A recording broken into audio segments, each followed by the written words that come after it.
primer lloc, sobre els pressupostos, el primer que des del bloc volem fer és queixar-nos, criticar un poc, ja ho hem fet moltes vegades, l'actitud de l'equip de govern. Com bé sabeu, ja ho hem dit moltes vegades, sobretot en primer lloc per les formes, la manera d'actuar, la manera en la que ens ho comuniquen, ens assabentem per la premsa de que els pressupostos ja estan ahí, ens es presenten a última hora, com ja van fer l'any passat i com es veu que tenen costum de fer. I bé, això per un costat. I després també criticar l'actitud no només amb l'oposició, sinó que també em sembla encara més greu amb els veïns. El senyor Xeret va agafar el compromís en el Consell de Participació amb els representants de les associacions veïnals de passar els pressupostos primers pel Consell, tractar-los amb ells, que ells es vegeren, i bé, això no s'ha produït. La veritat és que també em sembla que és algo greu i lamentable. Però bé, tenim capítol 1, capítol 2, impostos directes i indirectes, que al final és el que un poc més llama l'atenció, és un tema del que hem parlat molt. IBI, basura, lamentar que, com ja han comentat, que no retiri una de les dues pujades de l'IBI. El senyor Xeret en tot moment de paraula ha mostrat la bona voluntat per estudiar-ho i fer el possible per retirar una d'aquestes pujades, però el que hem vist és que, o el que a mi m'arriba o el que jo veig o el que a mi em transmet realment és que mai ha tingut la més mínima intenció de retirar una d'aquestes pujades de l'IBI.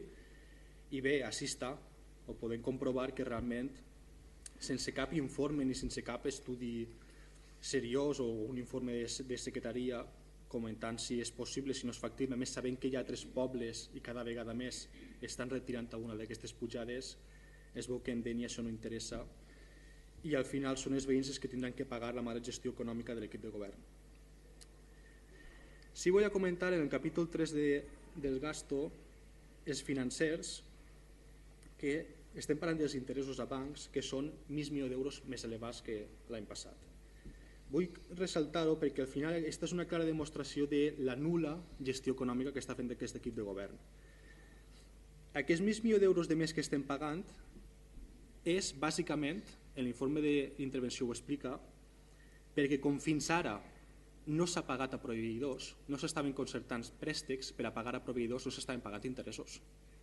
Ara, amb el crèdit ICO, que sí s'ha concertat, començaran a cobrar els proveïdors i es paguen interessos de demora per tot aquests retrats que es porten el pagament de factures. Per això realment ara enguany es gasten $1.000.000 d'euros més en aquest capítol.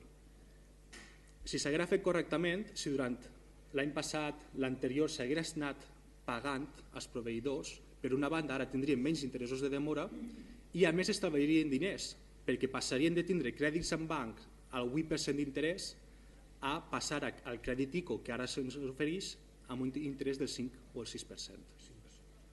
Realment estaríem estalviant diners i a més els proveïdors hagueren anat cobrant. Això és en majúscules. Vull recordar, o des del bloc volem recordar, que la primera mesura econòmica que va fer aquest equip de govern va ser pujar-se el sou. Baixar-li el sou a l'oposició o les retribucions i augmentar-se les seues en el primer ple.